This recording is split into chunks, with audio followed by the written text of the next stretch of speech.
கர்த்தருக்கு பிரியமானவர்களே, இன்னைக்கு நம்ம பார்க்க போகிறது என்னன்னா, சங்கீதம் 29ஆம் அதிகாரம் 11ஆம் வசனம். கர்த்தர் தமது ஜனத்திற்கு பலன் கொடுப்பார், கர்த்தர் தமது ஜனத்திற்கு சமாதானம் அருளி அவர்களை ஆசீர்வதிப்பார்.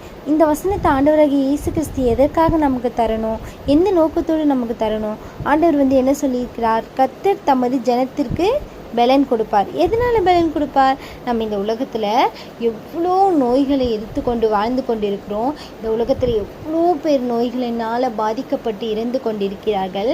ஆனால் ஆண்டவராகிய இயேசு கிறிஸ்து இன்னைக்கு உங்களை பார்த்து சொல்கிறார், கர்த்தர் தம ஜனத்திற்கு பலன் கொடுப்பார். அதாவது நம்ம ஜீவிக்கணும். அதாவது ஆண்டவராகிய இயேசு கிறிஸ்துவை விசுவாசிக்கும் போது தன் ஜீவன் பலப்பட்டதாக இருக்கும். அதாவது தன் ஜீவன் பலன் கொடுக்கிறதா இருக்கும். ஆண்டவராகிய இயேசு கிறிஸ்து நம்மளை பார்த்து சொல்லும்போது அந்த வார்த்தை வெளியாகும் போது நமக்கு ஒரு ஆறுதலாக